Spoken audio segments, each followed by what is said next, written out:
Yep. Yep. So we shall see, man. Yeah.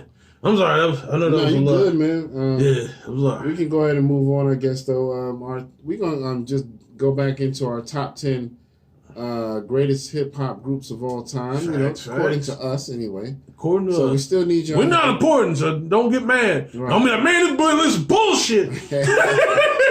You know what I mean? Very good. But we just want to, y'all give us some help because we got 9 on the list, and we want one more to make it 10. Facts. So so far, just to remind y'all, we got Run DMC. Yep. And this is no particular order. Not saying the one's better than the other, but we got Run DMC. We got Public Enemy.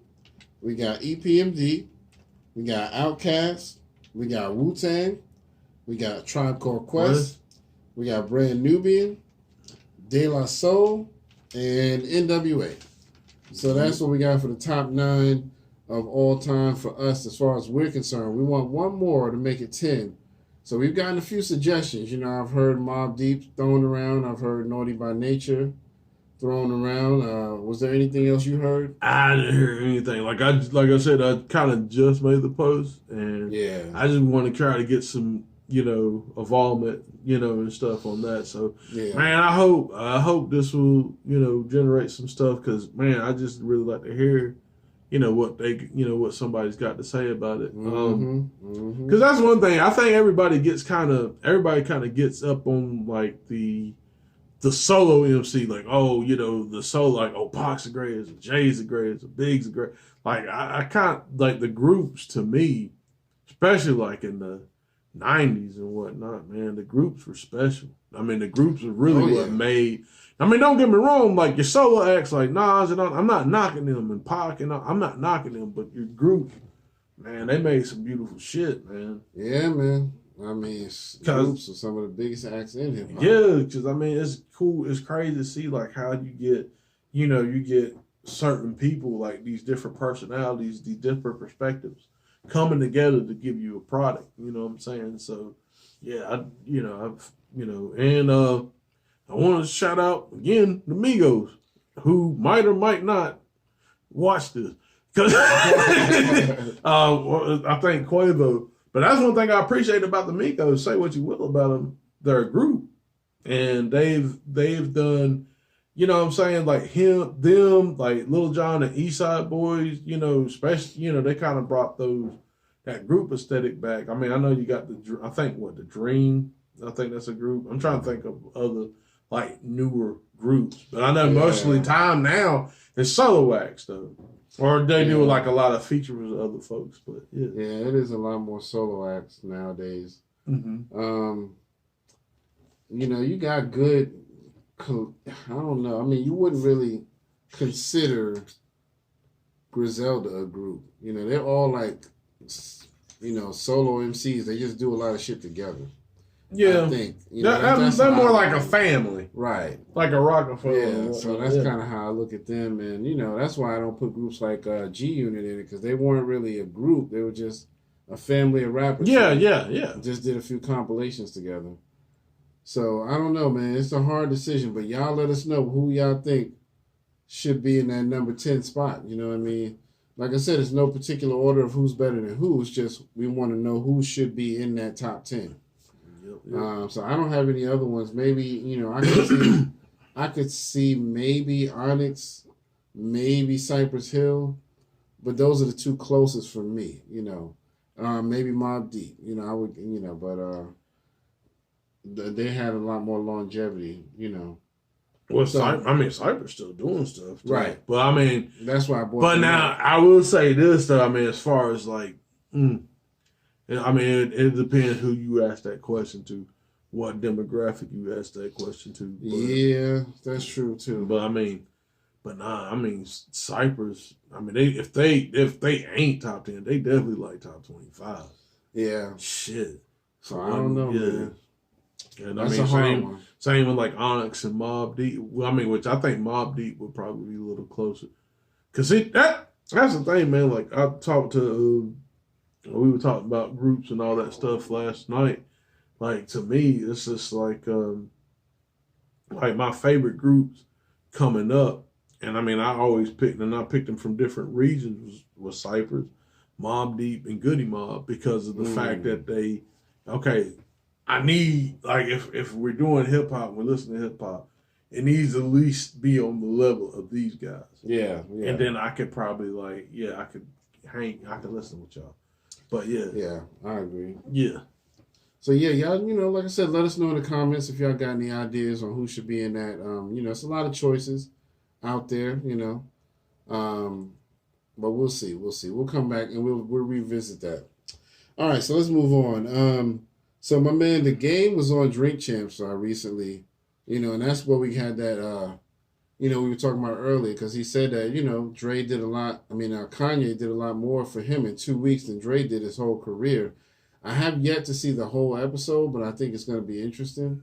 So I'm definitely going to be looking for that to watch it. But, if y'all have any comments on that, let us know in the comments, because I think you basically just seen what I seen, right? Yeah, I just seen a couple of clips and stuff. Yeah. I you know what I'm saying? Like I said, not the, I guess I could understand, like, why he feels that way, but at the same time, it's like, it ain't like people weren't investing in you neither. I just put it like right. that.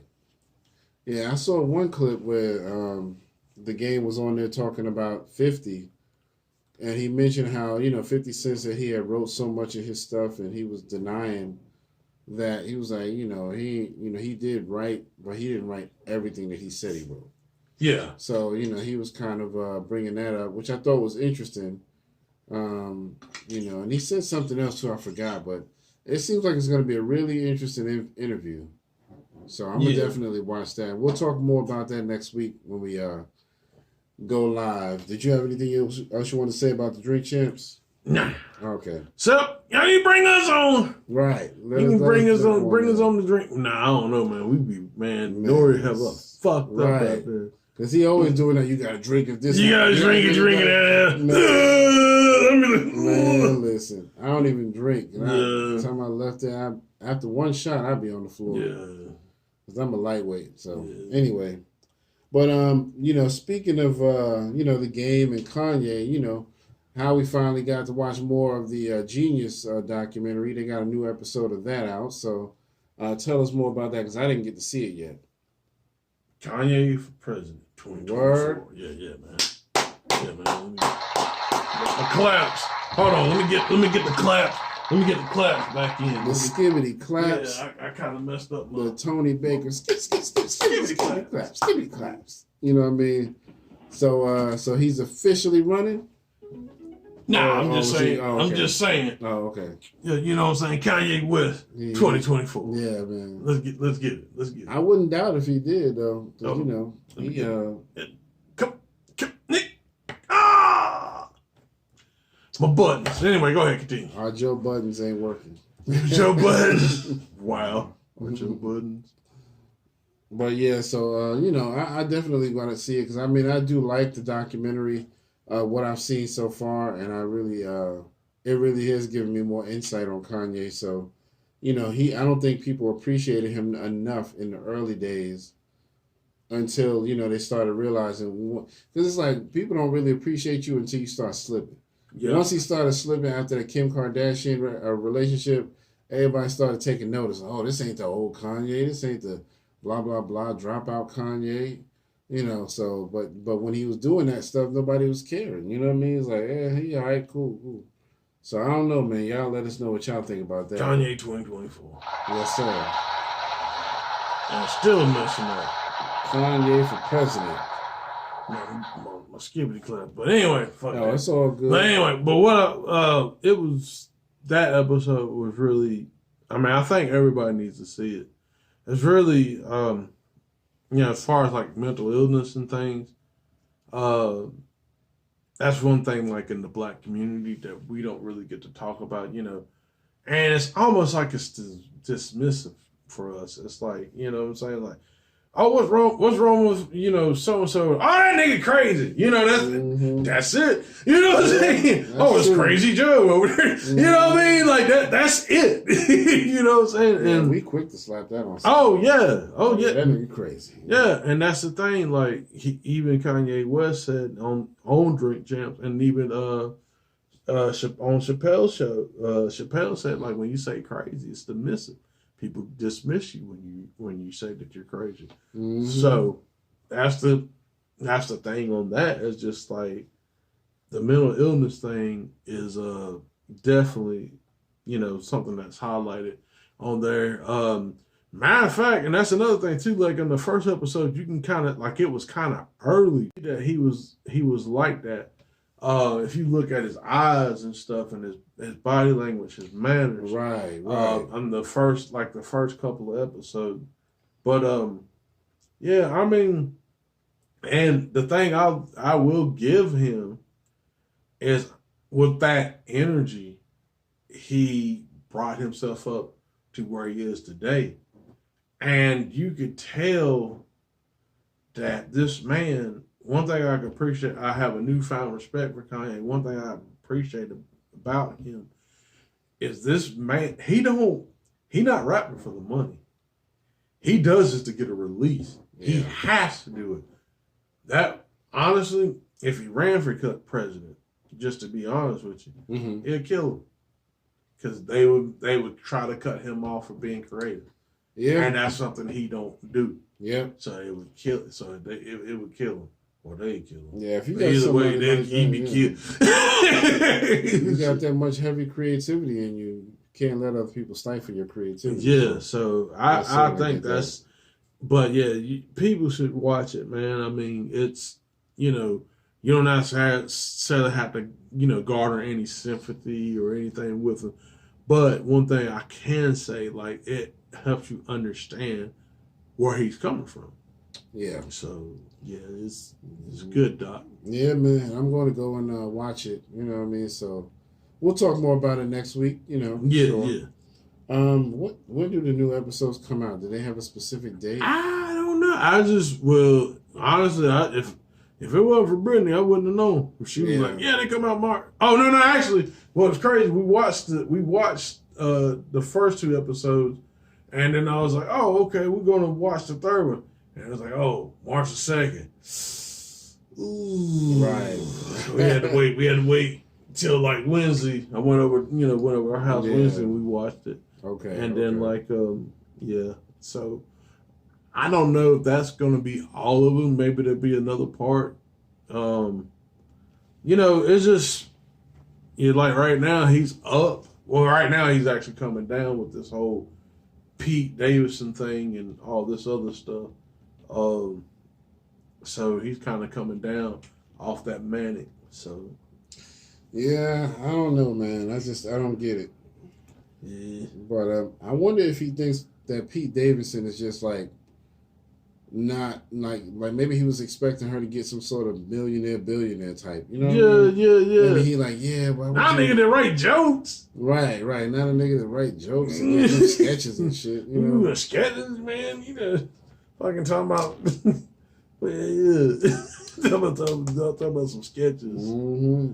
But Pete been knocking him down, boy. Mm-hmm. Who was he dating before? Was it Ariana Grande, I think? Oh, yeah. Well, don't give me one. Yeah, he was dating, I believe it was her, but either way, they broke up. But Ariana, the only reason I know is Brittany, all right? Yeah, she married like some real estate agent or something. Mm-hmm. So, I guess, yeah. It is what it is. Hey, I'm happy she found somebody. That's cool. I mean, yeah. But I saw one article. I didn't read it, but it said something about Kanye. It's fine if she dates somebody else, just not Pete Davidson. That's why I'm like, I wonder if it's about the status, that hierarchy. He's not in the billionaire boys club. Dang you. But man, write jokes. Right. Man, write jokes, man. You write music. He write jokes. Y'all both writers. Yeah, there you go. But yeah, so let us know what y'all think. If any of y'all have seen the Jeen-yuhs documentary for Kanye, so far so good. I'm liking it.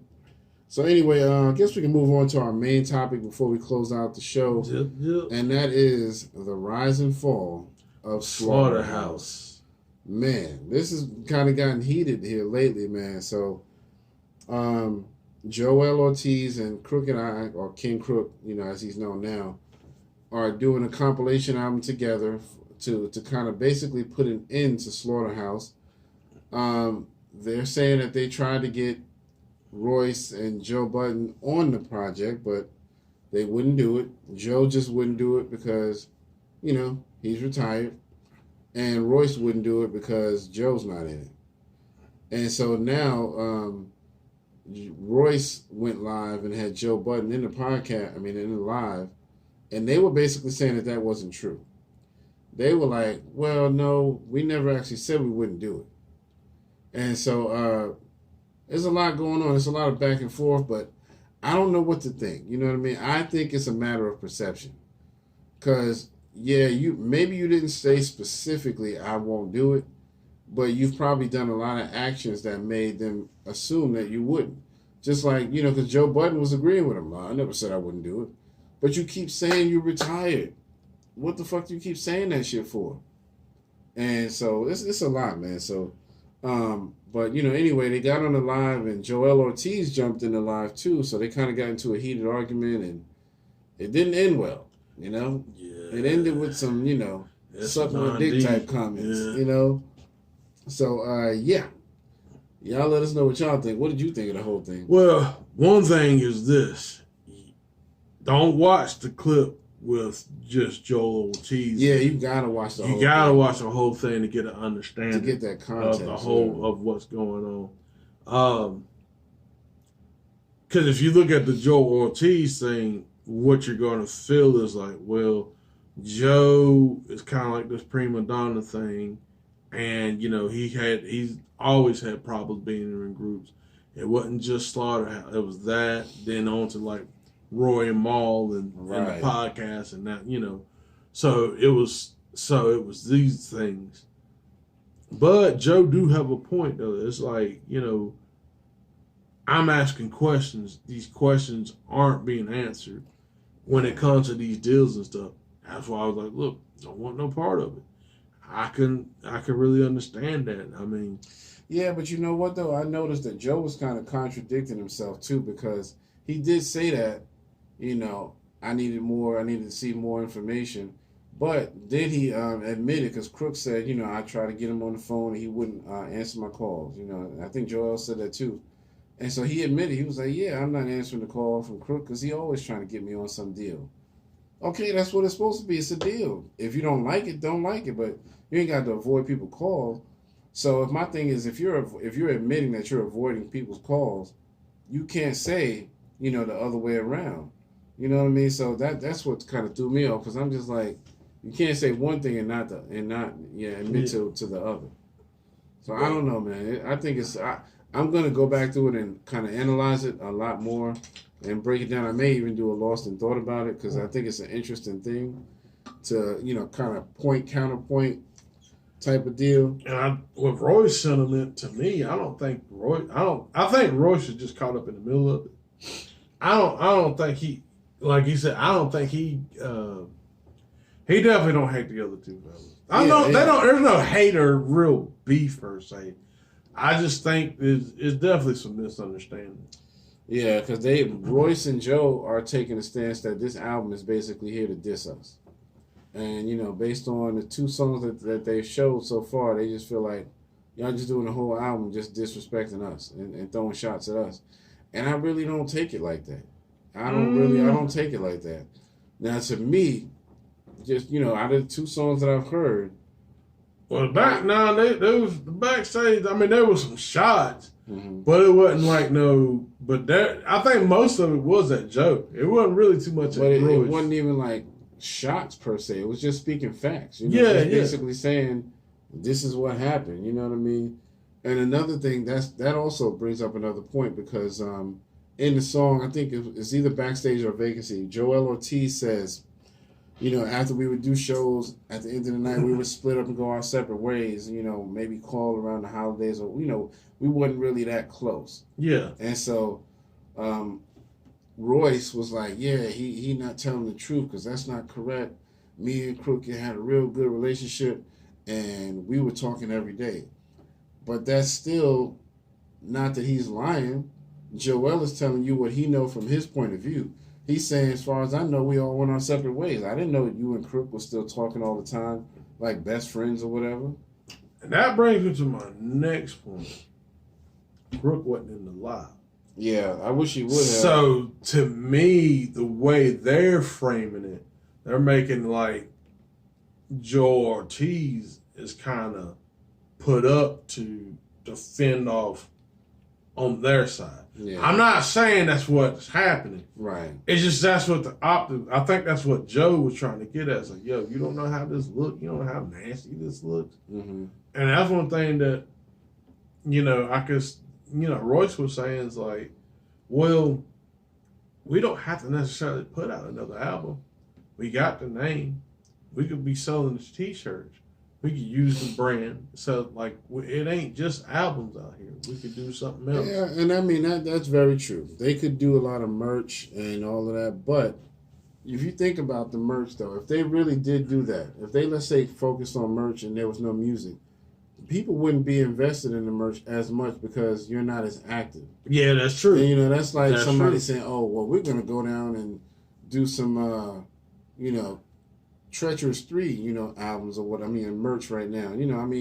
Y'all are not fresh on people's minds. No. So they're not going to say, oh, I want a Treacherous 3 shirt as much. You're going to find one or two people. I'll be that nigga. Right. I would do that, But that's just because I'm old school a little bit. Rap language. But the majority of people are going to be like, why? Why would I buy that? You know what I mean? Yeah. Because they're not seeing y'all every day. So I get what they're saying. But you still have to be relevant in people's minds for them to say, "Oh yeah, they just dropped their new album." Yeah, I get a Slaughterhouse. That's what makes you want the merch. You know what I mean? Especially if the merch is referencing the latest project. Mm-hmm. You know what I mean? So I look at it that way. Yeah, you got a point. You could sell merch, but how much are you really going to sell if there's no activity from you musically? Yeah, I mean, and that's the thing. Like, I think a lot of to be real, like, if Joe Budden came out with a shirt, a Joe Budden shirt probably going to sell more than a Slaughterhouse shirt. Right. Just handle. I mean, you know what I'm saying? Yeah. Because Joe's visible in the podcast world. Yeah. So that's that people gonna get that. I think even with Royce the 5'9", saying on his, it'll probably sell more so than the Slaughterhouse. Yeah, and don't get me wrong, I respect Joel Ortiz and King Crook, but I don't know, man. I don't think they, collectively, I don't think it, like the product. Yeah. Now, that's not to say, that's not taking away from their lyrical ability and stuff like that. I don't want to be like, oh, man, you said like this. You said, man, you saying these niggas are... Nah, I'm just talking about from a perspective of, merchandising and selling a product. Not that they're products, but that's what they're eventually doing. That's what this business is. So yeah, very true. Very true, man. So I mean, y'all gotta weigh in the comments and tell us what y'all think about this. But I never thought it would come to this, but I get it. They didn't grow up as real close friends or anything. Yeah. They just did a song together one day and people were like, y'all just sound good together, so y'all should do an album. And they just decided to take that to heart. And I think a lot of it is just they're all different minds. You got a Midwest mind, you got a New Jersey mind, you got a New York mind, and a West Coast mind. And a West Coast mind. So it's like 4 completely different mentalities. Different coasts. Sometimes y'all ain't gonna agree on shit. Yeah. I after hearing everything that was said on that live, I really feel like it's just a matter of perception. Royce and Joe perceive it this way. Crook and Joel perceive it this way, and I mean I get it. I get both sides. They both have truth on both sides, but a lot of their opinions are just based on perception. You know what I mean? Because when they were asking Joel, what made you think that we wouldn't do the album? He was like, obviously because Joe keeps saying he retired, and you keep saying you won't do it without Joe. But Royce is like, well, no, but when did I say I wouldn't do it? You know what I mean? So it's like, yeah, I get it. You didn't say those specific words, but, you keep saying shit like that. Let's say for the benefit of a doubt, he did say it. I think what Royce was looking at is like, well, and that's what he was saying, like, the first, there was a group, album was good, but it didn't received well, not to their liking. And then you're gonna lose a member. So now we're gonna be a 3-man crew. It's just like it looks kind of, you know what I'm saying? It looked kind of weak. It already looked like it's crumbling. Mm-hmm. So I understand him saying like, nah, we need Joe because, you know, he's one of the pillars of the group. Yeah. And you know what I'm saying? I'm not saying. But Joe was acting like, oh, well, I've been ready. I'm just, you know. Yeah. I just needed some technical things ironed out. It's like, but that's not the impression you're giving on people. You're acting like you're just out of it. And I mean, he did admit on the live, he was like, yeah, I did tell the fans that I'm retired. But on a personal level, behind closed doors, I told y'all that I'm ready to do it. Joe was saying stuff like, well, I just wanted to get off of Shady and make sure we, you know, did it the way we wanted to do it. And they're, you know, Joel and Crook are like, we got off Shady. That was over a year ago. What the hell we waiting on? Yeah. And you still won't do it. So you see what I'm saying? So it's like you get it on both sides. You know what I mean? So yeah. They're like, how long can we wait? We all getting old. You know what I mean? Let's do this shit before it's too late. Well, that's another thing too. Like, couldn't they? I mean, I think Royce made mention to that. He's like, dang, y'all formed other groups. Right. And y'all should be pushing them. I mean, yeah. And don't get me wrong, I get what they're saying. They trying to make this classic. They trying to make this, but at the same time, it's like, you know, why are you waiting on me? Y'all grown men. Why are y'all waiting on me to do? Why are you waiting on this one guy to do stuff? Mm-hmm. How come y'all not just doing stuff already? Yeah. You know what I'm saying? So that's the way I look at it. I agree. I think it's just a bunch of, issues where people are not clearly communicating what their issues are, or they think they are, but still not coming across. Because, I mean, I really feel like, I don't know. I'm not there with them, but I really feel like based on the character I know from Joe, that he probably does come off that way. Like, I'm sorry, I'm not doing it. Mm-hmm. I mean, you admitted in the live that Crook is always hitting you up trying to say, hey, we got a new deal on the table. Let's try this. And he said he got to a point where he just started ignoring him. Because he's like, yeah, Crook is always trying to hit me up with deals. So it's like, okay, so you're giving the impression that you have no interest in music. You're not saying, oh, well, that deal's just not right. Let's wait for another deal. You know what I mean? You're not communicating that. You're not saying, I'll come out of retirement if we do it this way. You're just, every time somebody calls you, nope. Either you're saying flat out no, or you're not even answering the call. So that's why I get what what Crook is, and Joel is saying. So the videos, that's another thing too. The videos, man, I think they was dope. Yeah. I like both the videos. Absolutely. I definitely like the vacancy. The vacancy video was dope. Yeah. I like that. I'm definitely gonna get the album. I mean, I support good music. I'm not gonna say, well, it's not all 4 members, so I'm not buying it. I mean, I get what they're doing. You know what I mean? They just want to put music out because the fans love when they rap together. So let's at least give them something. Yep. You know what I mean? Even if this is our last hurrah, let's say, hey, we're going to get back together one more time, I mean, that's what the Horsemen did with Cannabis and all of them, A lot of fans was like, yo, y'all need to get back and do one more, and they did. The Horsemen with Cannabis, Corrupt, Razcast, and my man from Wu-Tang, Sons of Man, Killer Priest. Yeah, so that's my thing, you know what I mean? They listen to the fans and say, yo. So my thing is, Joe, I can't rock with him on that, man. But let's compare the 4 Horsemen with the Slaughterhouse. Okay. All those MCs that you mentioned. Uh-huh. Cannabis, Corrupt. A lot of them, they're not. Now when I say this, I'm not saying that they ain't this, but a lot of them are about on the same level. Mm-hmm. They're not, maybe with the exception of Killer Priest and being a Wu-Tang. Right. But they're not like big level superstardom MCs.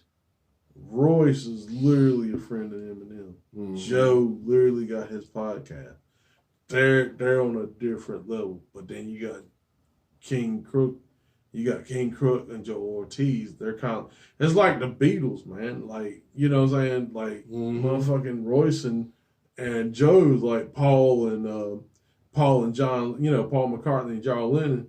But these are two other Beatles that still, they still driving around with a coupe. Right. You know what I'm saying? So, you know what I'm saying? I'm not saying that's necessarily the case. I'm just talking about perception. Yeah.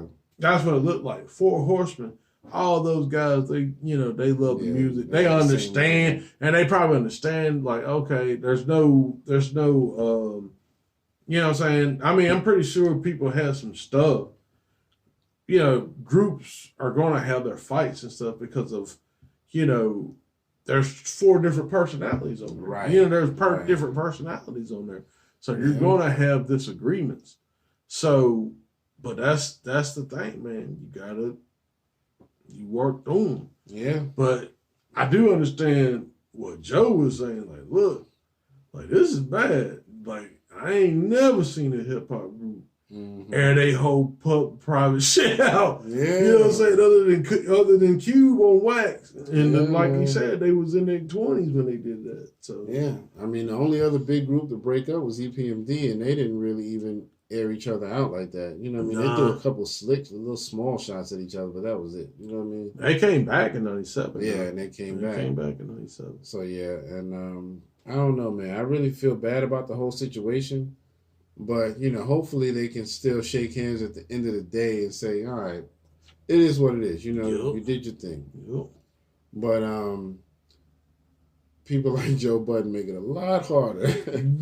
No, I mean, I agree. Because Joe Budden was like, yo, I wish you well and I want to support you and you know. Buy the album, Joe. Like, yo, buy the album. Man, that album can suck my dick. Suck my dick. I was like, yo, why you gotta go there, Joe?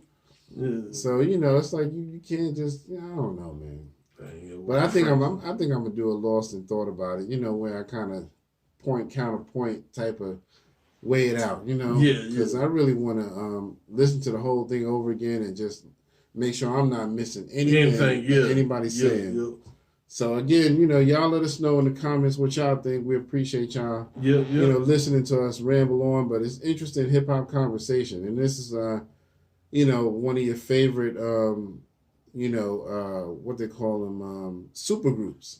You know what I mean? So it's one of your favorite super groups, you know, and you hate to see it happen, but oh yeah, man. I mean, especially those caliber of brothers, you know, coming together. Yeah, because I had reported about backstage and stuff like that, but I just thought it was just songs that they were doing by chance. I didn't know what was going on behind the scenes, so now we know what's been going on. So it's gotten kind of heated, so we'll see. You got anything else you want to say about that before we close it out? Nah, man. Remember to like, share, subscribe. Like, share, subscribe. And like, share, subscribe. Yes, sir. That's right. Yep, episode 197. In the books. Yes, sir. 3 more away from 200, you know, so y'all come out and celebrate with us.